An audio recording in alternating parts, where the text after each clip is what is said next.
jump in here.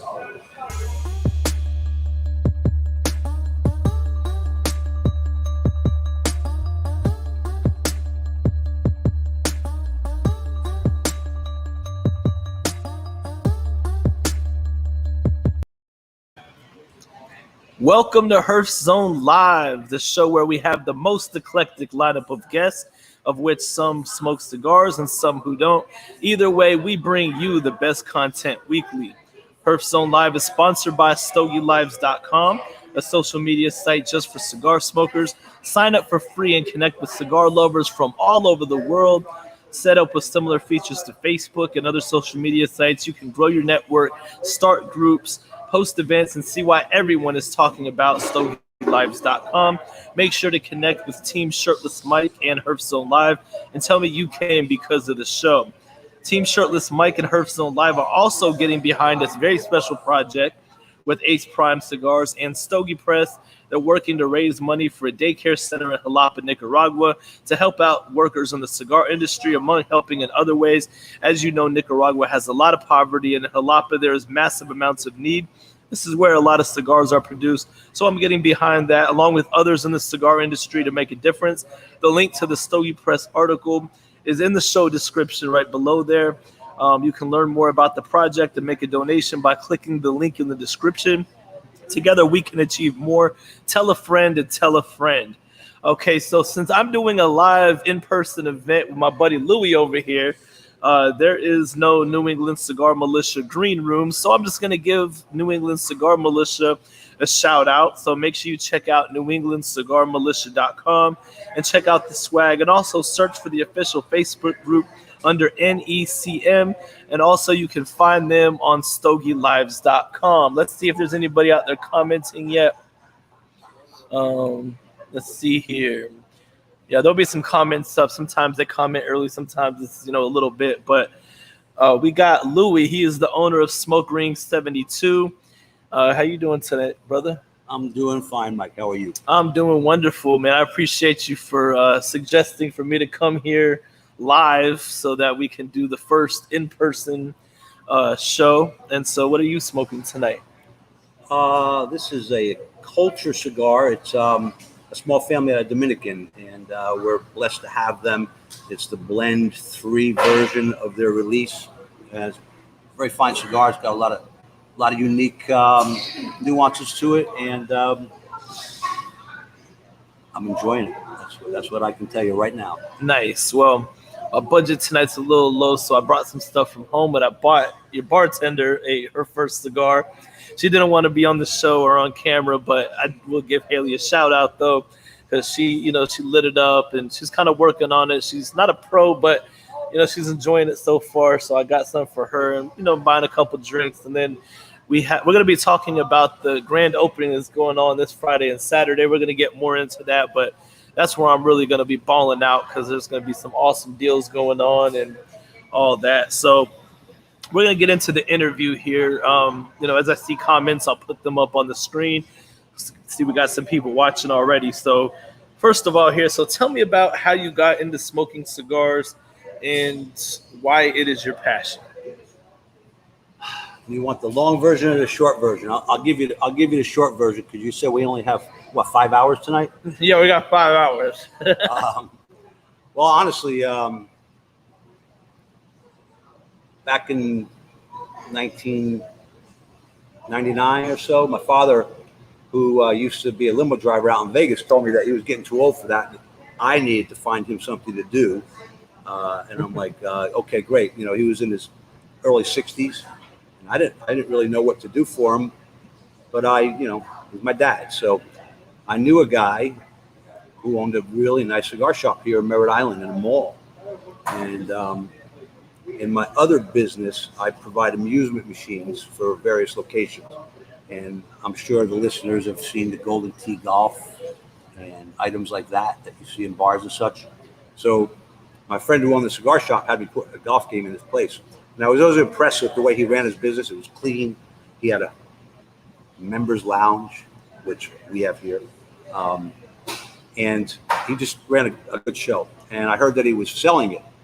I didn't know anything about cigars. I didn't smoke cigars. I was a cigarette smoker 35 years. Uh, Cigars were not in my world, but I thought it'd be a great opportunity for me to get something from my dad. So I flew him in from Vegas. I let him sit on this place for 6 months, which was called Smoke Rings. Um, our new name is Smoke Rings 72 Cigar and Pipe. Um, let him look at it, see if he wanted it, and of course he did. So we did the deal, and I made my dad the manager of the location. There were some qualified guys there that taught him and me the cigar world, and that's how it all began. Nice. So that's basically how you got into cigars, just through acquiring the business. And so how long was it, once you acquired it for your dad, that you actually like got into cigars for themselves? Like, do you remember your first cigar? First cigar was an Ashton. I'm not going to tell you I remember the size or which one it was, but it was definitely an Ashton. I grew up, let's say, on Dominican cigars. Obviously, everybody knows the popular names, but Ashton was my first line of cigars. Nice. And then I took it from there. I was an occasional cigar smoker because I worked a lot of hours, Yeah. and I always found that every time I lit up a cigar, I had to put it down. Yeah. I would knock it over. I would let it go out because I was busy doing other things. So I never really got to appreciate cigars the way a lot of people do. It was more of a pleasure for me, more of a relaxation, more of a special occasion.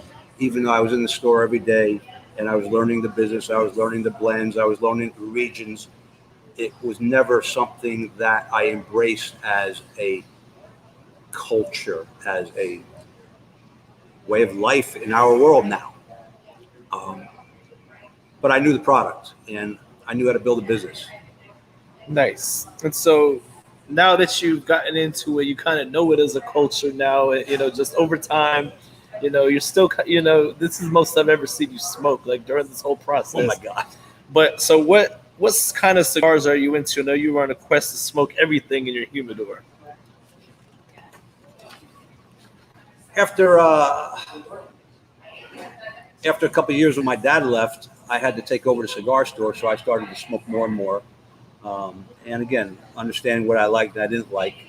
But I would maybe 2-3 cigars a week. Now I'm 2-3 a day. Yeah. I've graduated from totally a mild cigar. And obviously I've experienced in different regions. I've graduated probably to a medium. I don't want to say medium full, but I can really enjoy a quality medium cigar. Which, let me tell you, as you say, you've never seen me smoke so many cigars. Yeah. My quest here at our new place is to smoke everything that I can smoke and enjoy in the humidor, so I can impart my experience and that knowledge to customers. I'm not going to say that I'm going to learn every nuance, every size, every region, every blend. Yeah. My brain's not going to allow me to do that. Yeah. It's not. It's just not. But I can tell you what I appreciate about a cigar. I don't even know if I can pull the chocolates and the nuts and the cedars out of it yet. But I know that every cigar I've smoked in here was probably, we're open 10 weeks. And I don't know, Jesus, you're talking what? I've had to have smoked 50, 60 cigars in that period of time. Is the math correct? I'm smoking a lot of cigars. Yeah, definitely. They're all good. I'm telling you, the quality of the product in today's market is amazing. My hat's off to every cigar manufacturer that's stepping up and building a competition for us, the cigar smokers. Nice. And you actually got into some of like the next question, but I'll back up from where you talk about how you acquired Smoke Rings. But so who was the owner? And so before you had it, like I know you've been open over 20 years, but before you had it though, like what was the culture like? Was it a lot of the same when you acquired it, and the owner and all that? Like, what was that? The prior owner, his name was Dave Accurso, and he was a cigar aficionado. He knew his stuff, and he taught us, and he was our mentor. He was our teacher. He was very selective on the product that he had in his humidor. I can tell you that. Part of the reason we were able to build the business from his successful business is because I heard the requests over the 6 months of what people wanted. They wanted Padron, they wanted CAO, they wanted Oliva. Dave didn't have this product in his humidor, and I'm like, we need to give the customer what they want. So that's how we built the business. But Dave knew his stuff, and he had good people around him. He had a guy named Gary. He had a guy named Shane. They were spot on with their product knowledge. So we learned from them. Nice. And then I taught the new people that came, because Dave stepped away. He actually opened a jazz bar. That was his passion. Nice. And that was a what was that? Big Daddy Dave's jazz bar, right? Yeah. And so he opened up a jazz bar, and every time there's a problem, I call him up, Dave. And he was right there for me all the time, because it was a camaraderie. It was great. That's one thing coming from one business world to this business world. What I've truly, truly appreciated is the close-knit appreciation of one common goal, one common thing, and that's the belief. It's pretty awesome. Definitely. You ask somebody, give me $10, and they're gonna look at you sideways. Mm-hmm. You ask them what they're smoking, they'll give you a $10 cigar because they want to appreciate what we're all appreciating. It's quite a family. Yep, definitely. So Smoke Rings has a very loyal following. I've been here well over 10 years, just off and on, just hanging out. So over the years, your regulars, they've taken trips together and came together, on many occasions. Oh, yeah. For good and bad times. What kind of adventures has some of the regulars been on in the past? I know it was like before my time, but I've seen some of the pictures. Well, the one particular one that comes to mind, and we've got a picture in our private lounge. 4 of our regulars would take yearly trips to different spots. They go to Mexico. I think they've been to Spain. I'm not going to even tell you what I remember where they went, but there's one picture where they went to Peru, and they all wore smoke ring shirts. Nice. And they took a picture. I want to say perhaps the background was Machu Picchu, but it could have been Lima. And that was really cool. I remember doing a little bit of a Facebook post saying, "Smoke rings is everywhere. We travel the world," and they were representing obviously Americans. They were representing our cigar culture, and they were representing smoke rings. It was very cool, and we got a picture to prove it. Yep. And a few of them have definitely passed on, and we remember them. It's good memory. But it's pretty cool. I like to hear some of the old time stories from before my time, because I'm a young guy, but I've been smoking cigars since I was real young, just at that age where I was able to smoke. So I just love the culture. Period. So. Yeah, it's everybody's friend. It's hard to put into words. It's just like you see someone smoking a cigar, automatically you feel comfortable with them. Yep. And then you take it from there. Yep, definitely. It's not a perfect world, but it's pretty damn close. I'd say most of the people who smoke cigars are good people, and then there's a very, very small percentage that you'll run into that they're straight up pieces of shit. But it's a very small percentage. Yeah, I haven't really experienced a whole lot of that. I've traveled a little bit myself, and so far, I guess I've been lucky. Everybody's been pretty like good. I said, it's a very small percentage. Yeah. So if you haven't run into it, you will. Well, you've been smoking longer than me, so you've been around a little bit more. And you hang around in them other seedy places. So, I only go to the cool spots. Definitely. So you're not only a cigar lounge owner, but you're an entrepreneur, period. You used to have an establishment called You Jump in Palm Bay. Oh.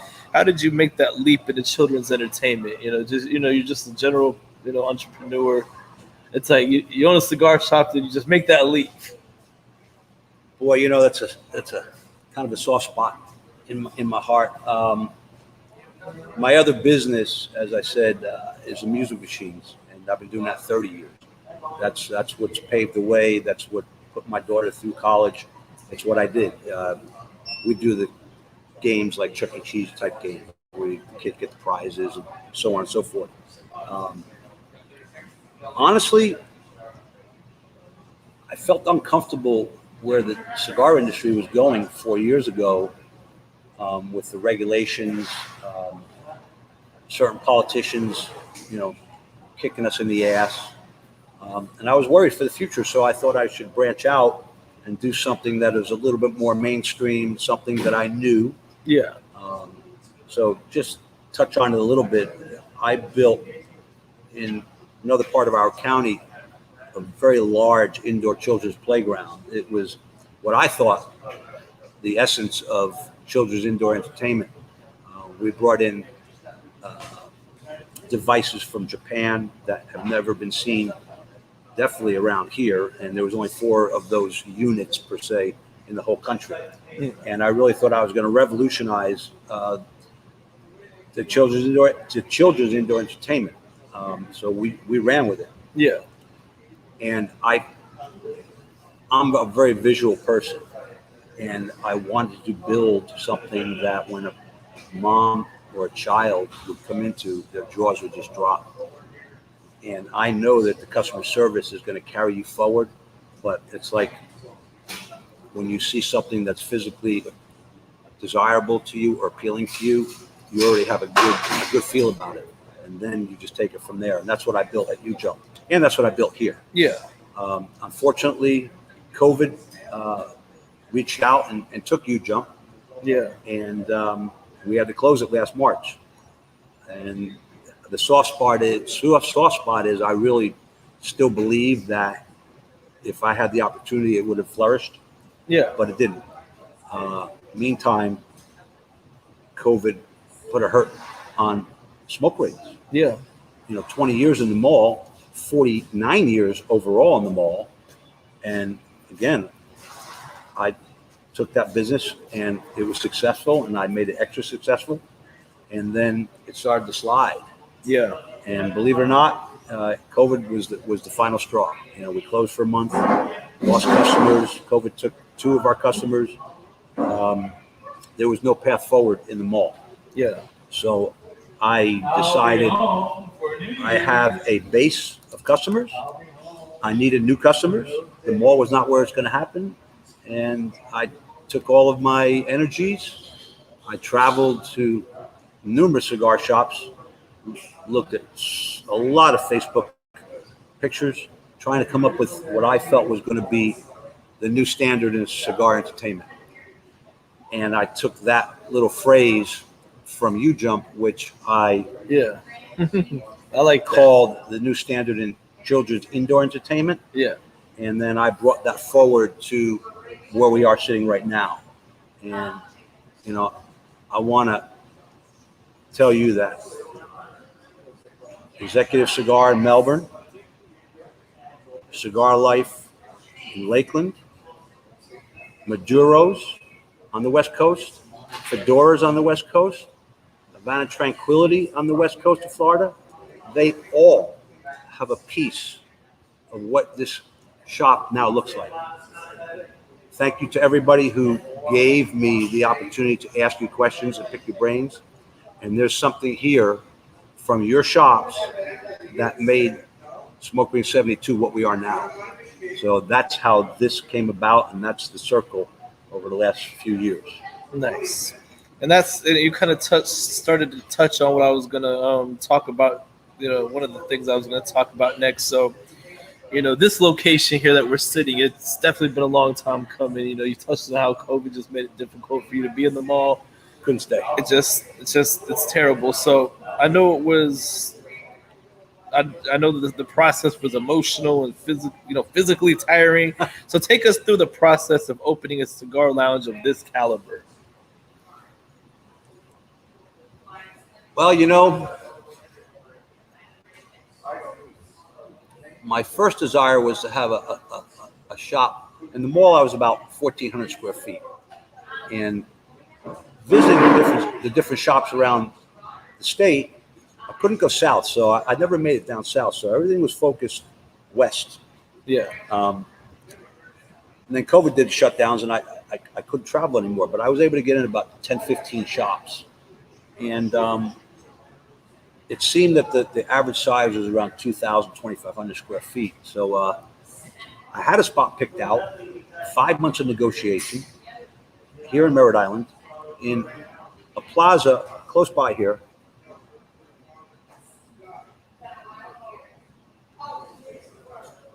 Excuse me.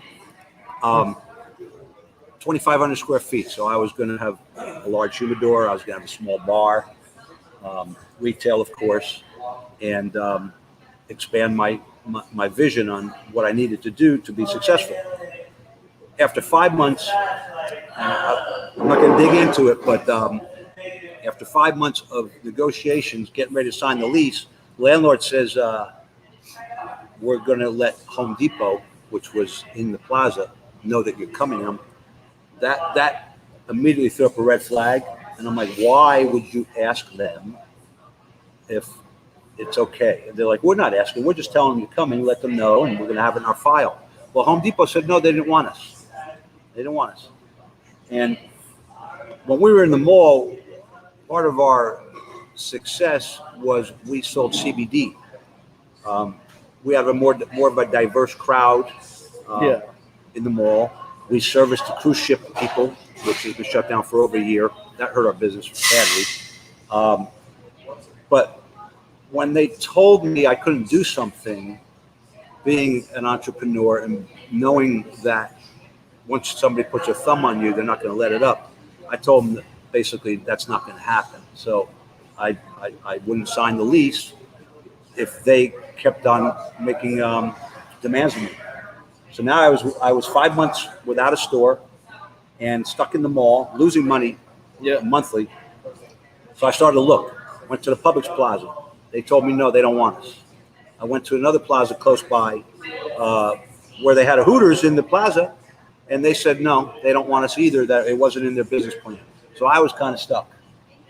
It's very hard to find a location that wants to embrace us. Yep. I knew this existed, this location, great spot, right on the road, 35,000 cars a day, but it was 5,000 square feet. And my budget wasn't there for that, nor did I even comprehend. Yeah. But I knew if I stayed in the mall, I was done. And I could either fold the tent, couldn't sell it. Who's going to buy a dying business with no lease in a mall that nobody goes to? Yeah. So my choice was to fold the tent after 21 years of my effort, or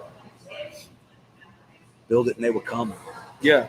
So again, I started to fashion my design, and we came up with an industrial look with a lot of bricks, soft tones. Started gathering my money. I interviewed 5 different contractors, settled on ABC Concrete and Builders, and it began. And 11 months, took us 11 months to build this. The architect wouldn't come out for 6 weeks because of COVID. Immediately put me behind the curve. I go on and on with the pains of what it took to get this open. But you just fight and you keep going. And you shake your head, and the next day you get up and do it again. And that's what we did. And finally, 10 weeks ago, we opened, and we've been ironing out some rough spots, getting to know each other, getting to know the customers. We need signage here. We don't need signage there. I can go on and on. Yeah. But we're here. We're ready. We're ready. This weekend, we're ready. Grand opening. Definitely. We're going to talk about that here in a few minutes. So now that you have twice the humidor space is the old location, what are some newer brands that you brought in? Let's see. Oh, my goodness. The owner of Havana Tranquility had a cigar in his humidor. It's called Atabey. And I asked him why was it in its own separate little area, and he said it's one of our special cigars, high end. And when he told me it was $30, $40 a cigar, I'm like, oh my God, who's going to buy that? He said, trust me, you need to have it. So that became a feature for me here. So we have Atabey. If you don't know about it, Google it. Read about it. Read the history. Read the. I smoked one before. Read the legend, and it has a brother, the Byron. We have that as well. My friend over at Cigars on the Ave in Orlando told me about it too, and he's like, "Dude, you need to have it." So I got it. Aladino cigars over on the West Coast. Another excellent cigar. Never had it here. Brought it in. Fabulous. fabulous. It's like you don't want to put it down, and you look forward to the next one.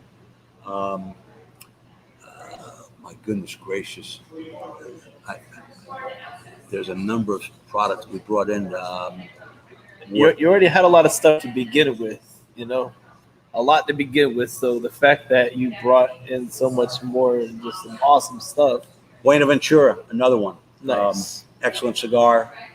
They just had a special cigar released by Privada Cigar Club, and it was fashioned by the Buenaventura family and limited release, and we blew out of that in like 4 days. So we've got a lot of new product. The CAO, what's the CAO that Chris likes that I brought in? Angela, where's Angela? I forget. My mind is clogged. We brought in Flathead, the CAO. Oh, Flathead. the CAO Flatheads are And awesome. that was a good addition to the store, and quite a few others. My friend in Orlando also told me, I've got my humidors over 300 Speaking square of, feet. he's got a couple of them right there. There you go. Yeah. He told me my humidor was too small, and I'm like, well, I doubled the size of it from the mall. He said, but dude, you got 5,000 square feet. Why are you making such a small humidor? And I'm like, well, I thought I was doing a good job by doubling the size, and he was right, because I don't have any room. So we're going to purge some of the slower movers, and we're going to keep on adding new product. Yep. It's all about trial and error. So many great cigars. But I mean, Perdomo always does good for you. So. Perdomo's our number one seller. Yeah. So you got probably the most faces of Perdomo in Brevard County. I believe so. I can say that because I'm the cigar mayor of Brevard, and I go to all the shops. You definitely got the most Perdomo in Brevard. So I had a blank about the Flathead line, but it came back to me. So we're gonna move on here. So something new to Smoke Rings is that you now serve beer and wine. You got, it's easier to get a beer and wine license than it is, a liquor license. So you got to start somewhere. What types of beers and wines have you brought in? Has the learning process been difficult for you? Well, I like to get my wine on. I don't drink beer. I've never been able to enjoy beer. I wish I did, because it's got a lot of love in the world. But I just never been able to find a beer that I liked, and it's okay. Yeah. It's okay. It's fattening. But I don't know the nuances at all about the beer and wine world. So I was fortunate enough to find Lisa, who I initially called my main girl, Lisa, because she knows this side of the business. Like I couldn't ask for more. Yeah. So she brought in all the beers with her recommendations. A lot of IPAs, a lot of sours, stouts. We've got 10 taps. I've got 2 wines on tap. Everybody's like, wine on tap? Really? Why? I'm like, because I wanted to. You can always change, but if you don't try it, you never know. Yeah. So I was trying to create a niche. The wines, we brought in a level 2 sommelier, and they picked the wines for us. We've not set up our pairing nights yet, and any wine tasting nights yet, because again, we're slowly moving forward to creating different things that we can do on each night. But yeah, I used to shoot a lot of pool, and part of the new standard in cigar entertainment is we got a pool table here. Yep. Only shop in Brevard County that's a cigar shop that with a pool table. Even at the pool, some of the pool places, they used to allow cigars, and when COVID hit. So I mean, people come over here, smoke a cigar. The pool table is literally right behind, the camera. Which I'm gonna keep the camera pointed this way or whatever. It's a really nice pool table. It's beautiful. It's free, and my idea there was to keep the customer here. Yep. Let them stay a little longer. That might be another round drinks of drinks. To buy, the more cigars. Let's get another cigar. Instead of them leaving because they had their wine, they had their beer. Now it's time for them to go to the next spot where they may want to shoot pool. I'm like, let's try it. Yep. Not one cigar person told me it was a good idea. And I'm sorry, you can always take it out. But if you don't try, you won't succeed. Yeah. And the pool halls, you got to pay to play pool. And here it's included, as long as you're buying drinks and buying a cigar, you get to play pool for free. It's a great pastime. I started shooting pool when I was 16 years old. I used to be good. Can't see anymore. I'm too busy. But so far, it's worked real well. I come in the morning. Our old-time regulars are here. They're having their coffee because we have the full sit-down cappuccino espresso bar. Mm-hmm. They're shooting pool. It's part of who we are. And it's our personality now. And again, I can always change. If I need more seating and that doesn't justify itself, it goes. Yeah. But right now, we good. Hey, I mean, you got plenty of seating, so Yeah, we have good amount of seating here. When we bring our weekend entertainment, because we're doing live entertainment every weekend, we move some of the furniture around.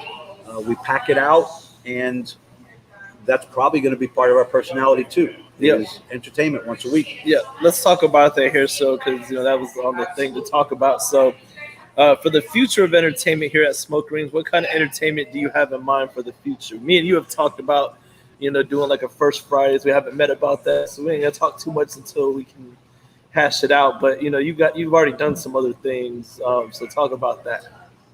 Well, we've tried a couple things. We did about 3 weeks ago. We did a local Chief Cherry. He's a jazz and swing band, and he's got a great following, great reputation. And we brought in 5 pieces plus a cigar, and he had someone who came in and played an extra instrument. I forget what it was he was playing because I was running around crazy here. Yep. And we packed it out. People were enjoying themselves. We moved the furniture. They danced around the pool table. It's all good. Yeah. So that was a success as far as exposure. We're trying to get our location exposed to many different people. We need new customers. Yeah. Every business needs new customers. Yeah. In the mall, we were hidden. There was no business, no new customers. Then we followed up a couple of weeks later with a mixer. And it was a singles mixer. It wasn't like just singles and it was raunchy or anything like that. It was very cool. We had a friend of a friend. She set it up for me. We had charcuterie trays, which I'd never heard of that. I call them smorgasbords. Yeah, well, it was tray with cheese on it. But we had strawberries. We had cupcakes. It was very good. Again, everybody had a great time. No one complained about the ventilation, so I'm proud of that. And again, new people that I've never seen before, and we're getting new people every day. Yeah. So those 2 events kind of defined that we're probably going to go live once a week, whether it be high-end karaoke, open mic. I'm leaving that up to my main girl, Lisa. She's got her finger on the pulse. Chief Cherry's coming back on the 17th. We're also introducing poker. We're going to see how that goes. And we want to be a little something for everybody.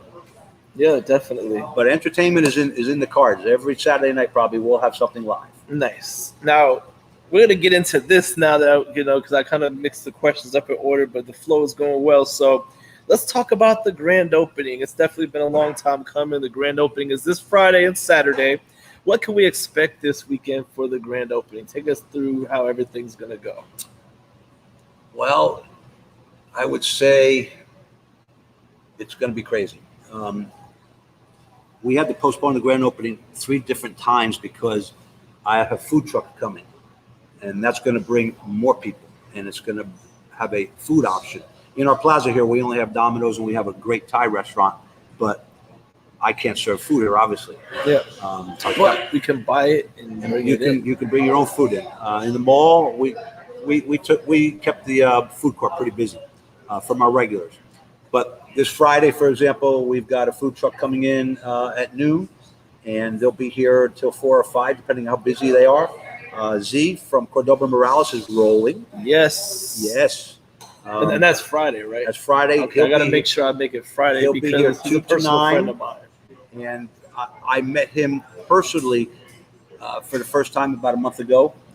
He had his cigars in our shop 7 years ago, and they didn't go well for whatever reason.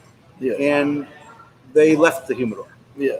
And Z's evolved as to becoming one of the most recognized cigar people in the industry now. Yep. And so is his product. Yeah. I just told him, you bring in what you want. And he will. And he's a personal friend of mine. I've known him for like 6-7 years now. And so I got to make sure because he makes some awesome cigars. Like whether he's coming here with the rolling table and just making bundle type cigars, or if it's his banded brands, he's gonna make he's got awesome cigars, and he also makes Sheffield collection cigars, which is in your humidor, and he's got a Connecticut that Justin sells, and the Connecticut is freaking like. The binder and filler is really strong, and I've never had a Connecticut that strong. And I was like, should I have lit this up first thing this morning? But it was awesome. So yeah, Justin will be here also promoting his product, and we're gonna have cigar deals. There's too many to mention. I'm building our deals menu over the next 24 hours. So busy getting ready for this. So basically, you should be here to find out what the deals are. Who's gonna be here? You already know Z from Cordoba Morales is gonna be here. And that's just Friday. That's just Friday. You got Saturday. Yeah, we got all day Saturday. I wanted to have a 3-day event. We pared it down to 2. The reason that I wanted to have a prolonged event was I've made a lot of contacts and a lot of friends throughout the state of Florida, and I belong to a number of cigar groups, which you guys have probably seen me advertising there. Thank you to the admins for allowing me to promote the business. So I want everybody to have an opportunity to travel. I mean, I've driven to Tampa for 2 hours of smoking and came home that night. I've gone to Lakeland for a half a day. I've come home. So we're not afraid to travel, especially in supporting each other. Yep. So I made it a 2-day event. Pete Hernandez is coming on Saturday. We're going to be promoting Aladino cigars. Nice. I've got donations from other cigar reps who couldn't make it. So, my goodness. If Pete Hernandez is here, he's going to kill it. Then you need to. I wish I would have had the video where I can play it on here. But you need one of those mechanical bulls so you can watch him like try to climb up there and then fall off. If you go on YouTube, type in "Great Smoke Bull Ride," and you can see Pete Hernandez fall off the mechanical bull. Sorry, I had to interrupt, but that was. We're gonna have the bull. Are you? Oh yeah. It's gonna be in the parking lot on the concrete. No, I'm only kidding. But yeah, Pete's gonna be here. Pedro Wagner, formerly of Davidoff. He's representing another line now. He'll be here with his product. We're going to have 50% off of his bundles, which is our house blend, 50% off of Z's house blend bundles. A lot of deals, a lot of good times. Food trucks on Saturday as well. So I'm looking to knock it out of the park. Yeah, and experience what we built. Yep. I mean, that's. You just see a fraction of this because I have to have the camera pointed this way, but this is huge. We've got the members-only lounge with the 24-hour access. We'll be promoting that. That was also a motivation by Executive Cigar Sanford and Havana Tranquility. They have their private lounge. And I'm like, I got the space. Why not? Yep. So we got that going on, too.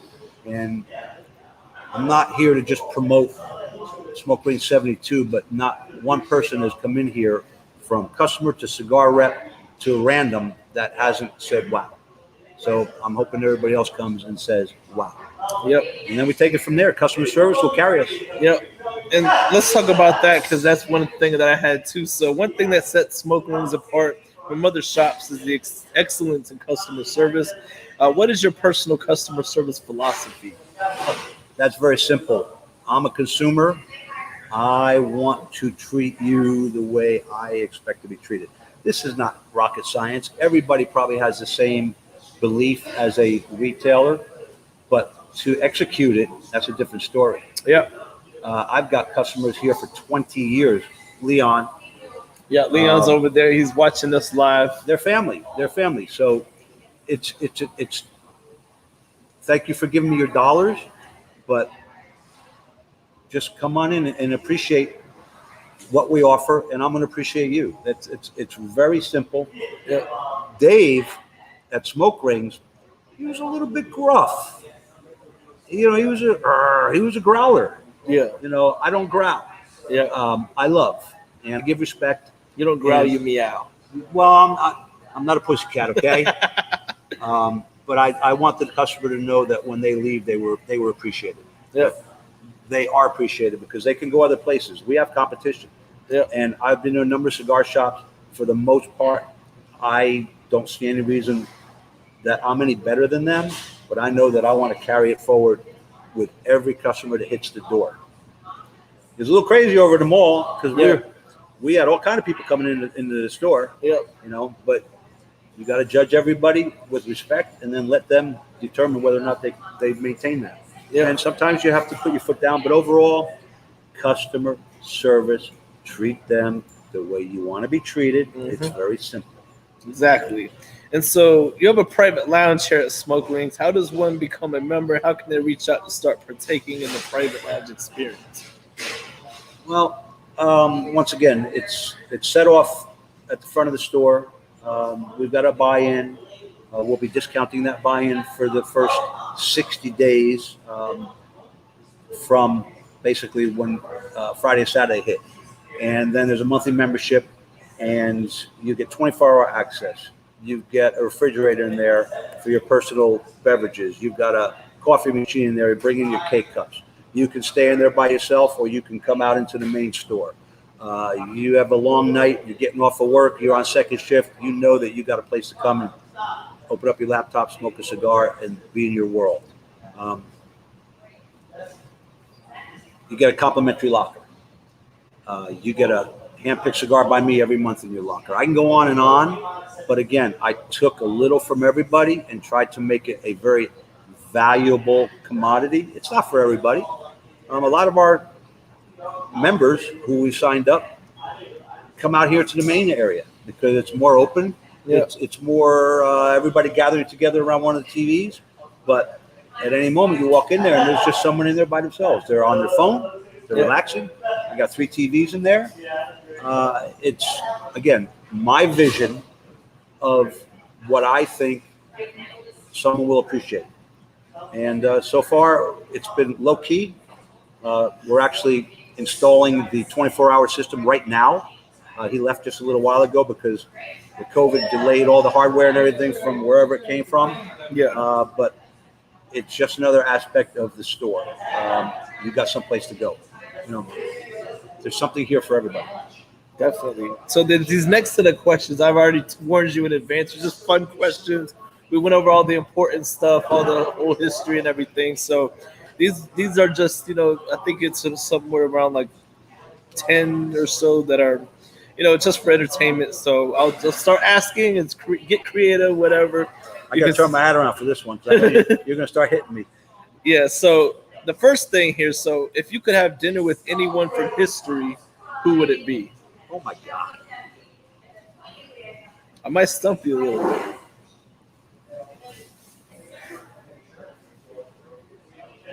That's a tough one. That's I've never even given that a consideration. When I grew up, my father was my idol. I just looked up to him immensely. He's in heaven now. He passed a couple of years ago. If I were to tell you anything, I wish I could have another dinner with him because I didn't get a chance to say goodbye to him properly. And that's the first thing that comes to mind. So I'd like to have another dinner with my dad. And that's I'm going to stick with that answer and not get too sappy about it. Yeah, that's understandable. There's definitely a lot of people who have passed away. I wish I could hang out with one last time. So we'll move on here. So who would play you in a movie of your life? You're killing me. I don't think about those kind of things. Who would play me? Well, that's what makes these questions fun. Makes it entertaining. How long do I have to think about it? And do I get graded on the answer? Nah, there's no grade. Who would play me in a movie? I don't know. What's the theme of the movie? Cigar guy? In the movie of your life. Oh, Jesus. It could be anybody. If you can't think of it, it's okay. We can move on.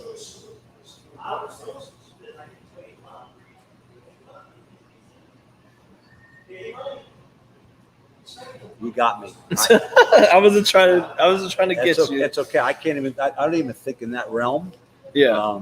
I guess I'm too busy working to let my mind wander into that world. So, well, it's a chance for you to relax. So try to make it fun. If it comes to me later, I'll blurt it out. All right, cool. So what's the worst thing you did as a kid?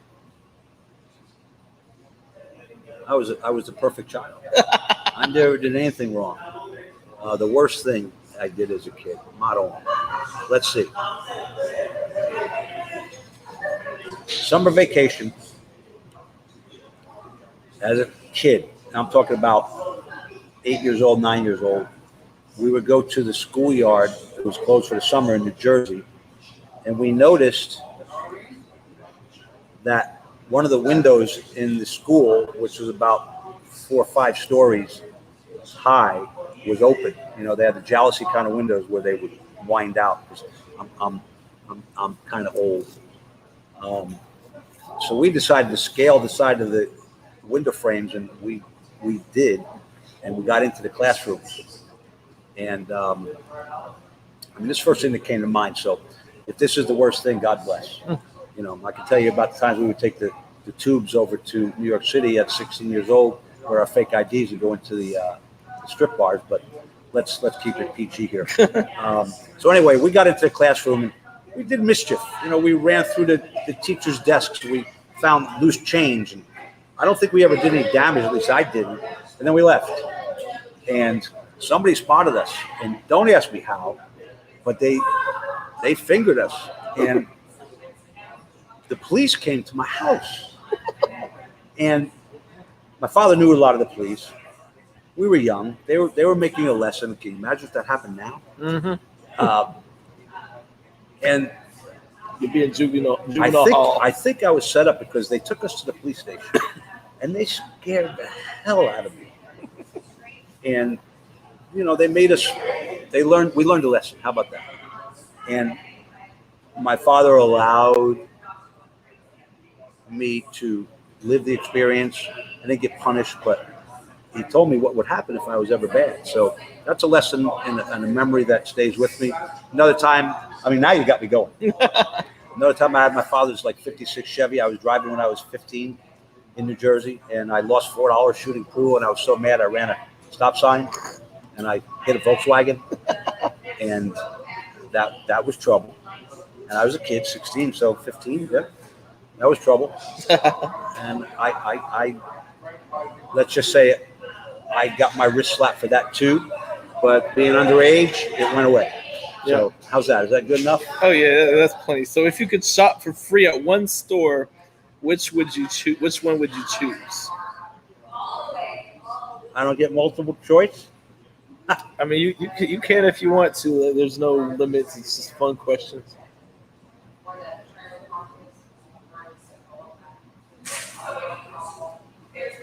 Again, I don't think like that.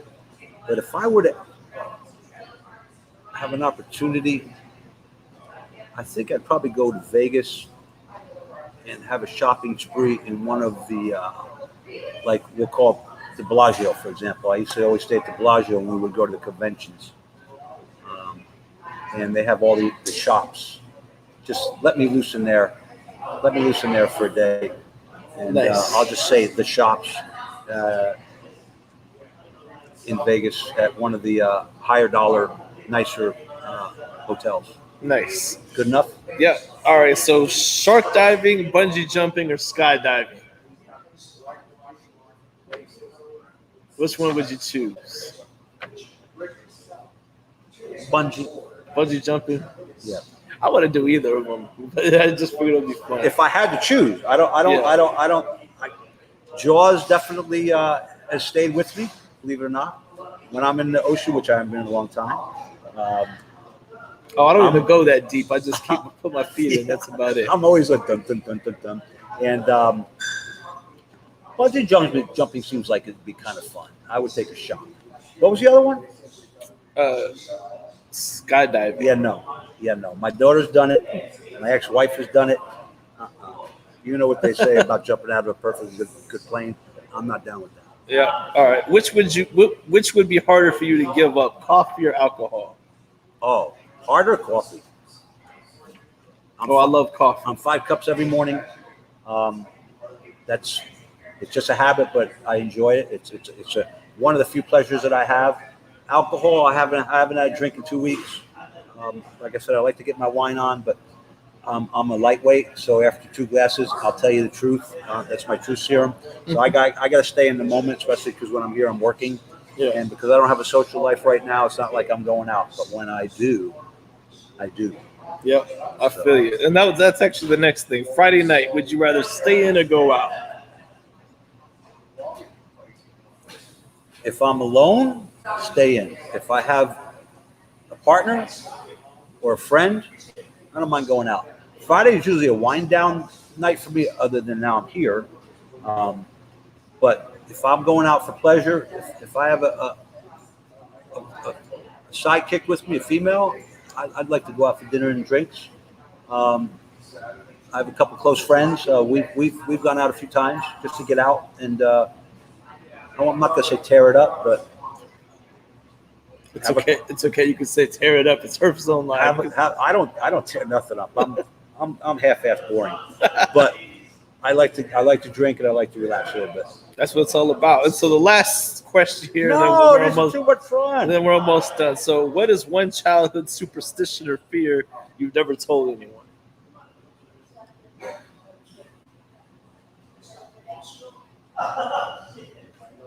Do people actually have these thoughts? I don't have these thoughts. I just ask random questions. I find random stuff on the internet to ask people. Wow.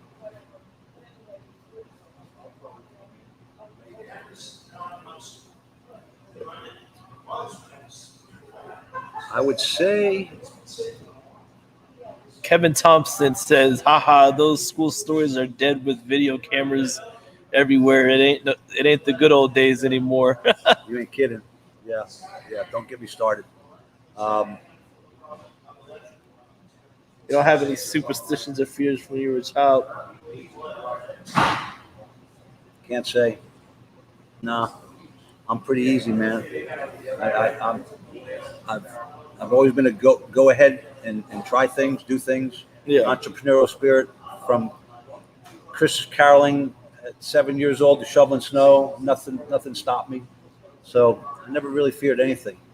That's awesome. Maybe losing money. Oh yeah. Yeah. That's remember everyone's the car story, $4. Yeah. But back in 1971, that was a lot of money for me.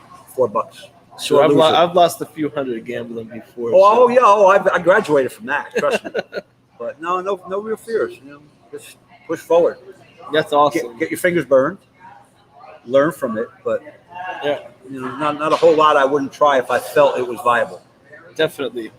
Well, that concludes the interview, man. I really appreciate you for coming on the show and everybody that's tuned in. We had a few comments. Wasn't too active, but we had people popping in and out here and there. So I want to thank everybody for tuning in tonight to tonight's first ever on location episode of Herf Zone Live. I've had a good time interviewing a personal friend of mine, Louis, the owner of Smoke Rings. And so if you're watching this after the fact, make sure you subscribe on YouTube. I'm trying to get to 300 subscribers. So we did not reach that for this week. So I'm going to try again next week. And next week I have Erica Everett, who is she's a partner at Executive Sanford, the former manager of Executive in downtown Melbourne. She's now a cigar broker. And so she has awesome brands underneath her portfolio. So we're going to talk to her, just kind of get her story, just talk cigars basically. So thank you so much for tuning in, everybody. You guys have a wonderful night. Peace out. Bye-bye.